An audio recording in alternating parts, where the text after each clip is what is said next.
tu veux pas perdre de points bêtement au TOEIC, il faut que tu saches répondre à cette question. He attempted blablabla the world record in the marathon. Breaking to break ou break. Alors là, déjà, si on traduit la phrase, en gros, ça veut dire il a essayé, il a tenté de battre le record du monde au marathon. Donc là, en fait, dans la phrase, c'est un petit peu du par cœur. Il faut d'abord identifier le verbe attempt. Ok, on a le verbe attempt. Et en fait, ça, c'est une règle de grammaire qu'il faut connaître par cœur sur le bout des doigts, surtout si vous passez le TOEIC bientôt.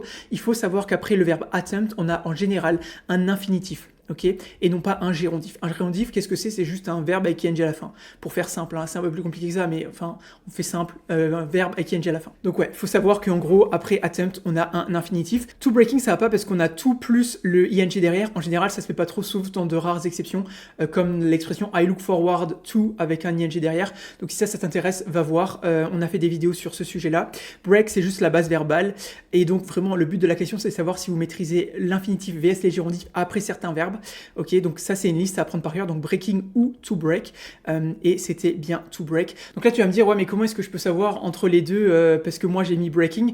Alors en fait tu as deux choix, soit tu as déjà entendu beaucoup d'anglais et du coup bah, tu as su répondre parce que tu as déjà entendu beaucoup d'anglais, du coup en fait tu le connais par cœur du fait que tu as entendu beaucoup d'anglais, soit en fait il existe des listes, et si tu passes le tweet bientôt je te conseille vraiment de les apprendre par cœur, ok, c'est vraiment des listes qui existent et qui disent après ce verbe là on a un infinitif ou après ce verbe là on a un gérondif. Donc si jamais tu veux cette liste, mis en commentaire, je veux la liste et puis moi je te l'enverrai. Et puis si jamais tu passes le TOEIC bientôt aussi, n'hésite pas à aller t'entraîner à fond. Donc nous on a créé une plateforme d'entraînement spécialement dédiée pour le TOEIC. Donc c'est la plateforme qu'on a utilisée jusque là. Hein. Donc pour y accéder, tu peux aller dans ton navigateur et taper www.top-students.com ou sur Google Top Students TOEIC, ce sera un des premiers résultats. Donc va voir si jamais ça t'intéresse, si tu passes le TOEIC bientôt. Et puis même du coup, moi je te dis à demain pour une nouvelle vidéo TOEIC. Allez, ciao.